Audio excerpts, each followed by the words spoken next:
katawan pero hindi sumusuko para sa pamilya, bayanihan ang tawag doon. Sa Tagum City nakilala natin ang mga kababaihan ng Libuganon Fisher Folks Women's Association.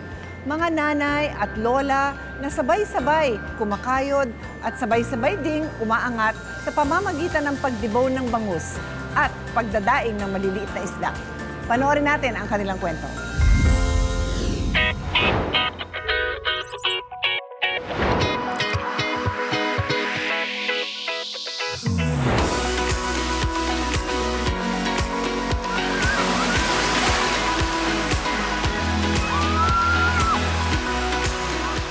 Ng isang bansa ay hindi lang nasusukat sa malalaking lungsod.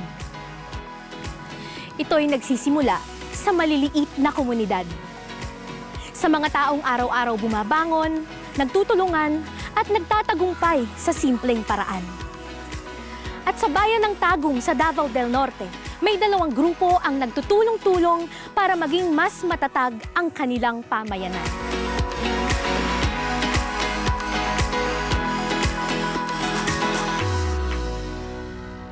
Una na ang Libuganon Fisher Folks Women's Association. Isang grupo ng mga kababaihan ang nagtatanggal ng tinik para maging mas madali ang kanilang pag-unlad. Literal na tinik!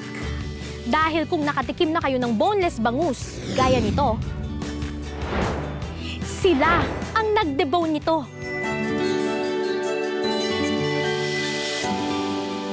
Ito pong dalawang organisasyon, yung sa mga kababaihan, tsaka itong mga gleaners. Gaano po ba sila kahalaga sa ating komunidad po, sa Barangay Libuganon? Mahalaga silang dalawang association kasi nakapagbigay ito ng hanap buhay sa kanyang mga membro. At isa rin itong dahilan kung kaya na-alleviate yung poverty ng barangay namin.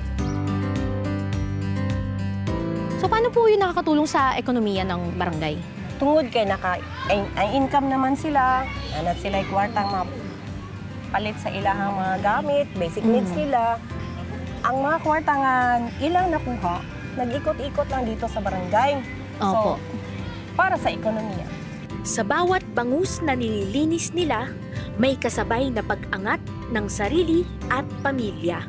Nakakatulong ito kasi dahil dito napag-aral nila ang kanilang mga anak.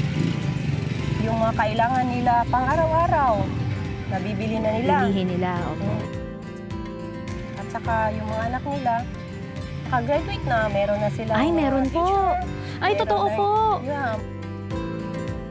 So ito po mga napag-graduate po, no, ng mga miyembro natin sa organisasyon. Ano po yung epekto nila sa barangay po natin? Na-encourage na po ang mga uban nga mo, eskwela gyud. Kaya daghan na sila nakita nga mga graduates. Ang uban gani is cum laude. Ay, Summa cum wow laude. naman. Yeah, meron ganyan na.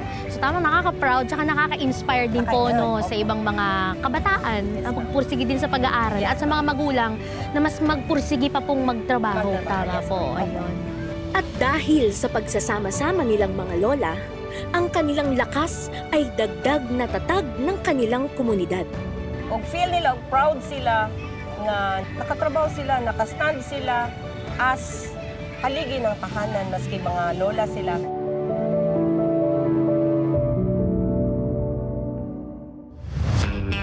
Ang bangus na hinahawakan nila na ihahain sa mga bahay, kainan, hotel at restaurant. Ngunit naiiwan sa kanila ang kanilang kita na dagdag tulong sa pagbuhay ng kanilang mga anak at apo. Mahirap po ba yung ganyan? Parang iba-iba po kayo ng ginagawa. Mahirap po ma'am kasi yun, kaning ang bangus, marami kasi yung tinik ma'am. Maraming tinik. Oo nga po, opo. Ganyan. Kailangan malinis, So mabusisi po pala ito, no? mabusisi talaga. Ano pong pakiramdam na kahit lola kayo, meron kayong sarili pa rin kita? Masaya. Para makabili ka ng gusto mo. Siyempre, masayang-masaya na. Sariling pera niyo po ang Sariling pera, ginagastos. ginagastos. Ano po ba yung mga nabibili nyo sa mga kita nyo? Yung talagang kinakasaya nyo? Ikaw, at saka yung shampoo. Yung mga shampoo, yung mga gusto mong mabangong shampoo. Lotion. Lotion, ayan. Kahit wala na, maglo-lotion pa rin. Kaya naman pala, parang yung looking pa din ang skin nanay. Ang kwento ng kanilang tagumpay ay bahagi ng naratibo ng bansa. Kaya't ang gawaing pagtatanggal ng tinik ay kanilang ipinapasa sa mga susunod na kababaihan para tumuloy-tuloy ang kanilang kaunlaran. O mga lola, mula sa Cayetano in Action with Boy Abunda, Ate Jolly, mayroon po tayong handog po sa inyong pandagdag puhunan. At naku, hindi lang po yan ang mga upuang may sandalan. Wow! Narito po! Daghang-daghang kaing salamat sa Wish for Granted, Kati Pia, Tito Boy, Kuya Alan, labi na sa mga staff. Daghang-daghang diyang salamat. At syempre, hindi tayo pwede matapos na walang payong kapatid. Yay! Ayan! Syempre, meron din niya kasamang t-shirt. Wow! Payong kapatid!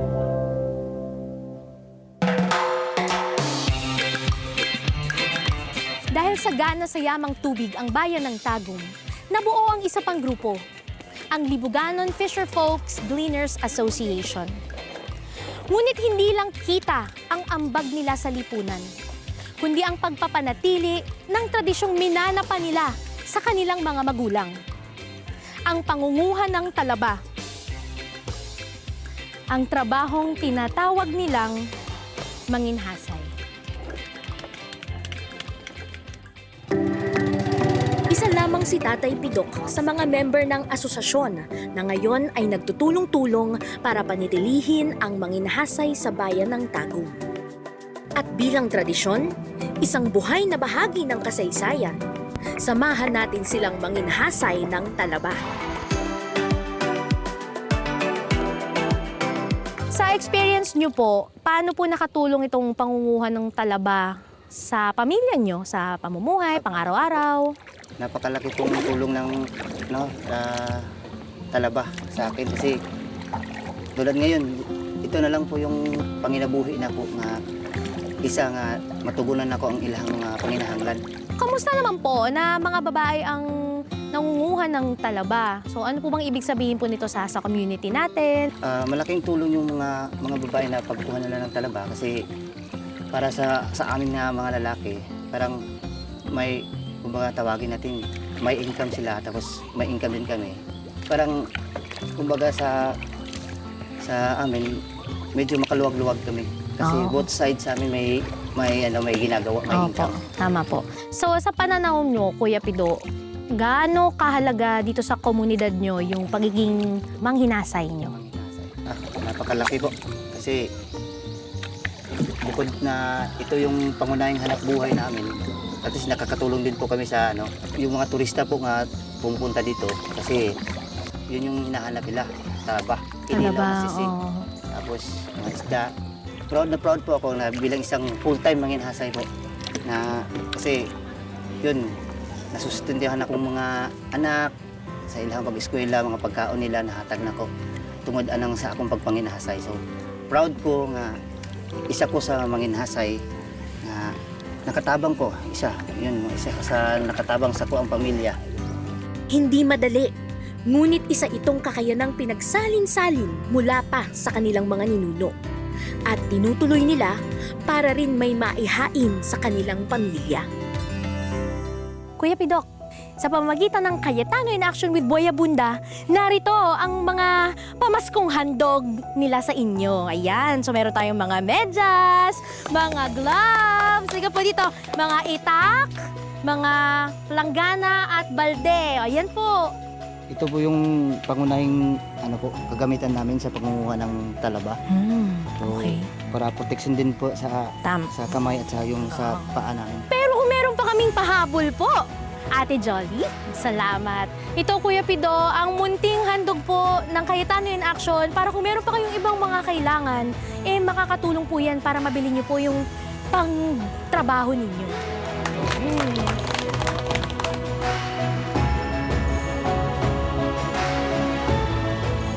Ayun! Payong kapatid!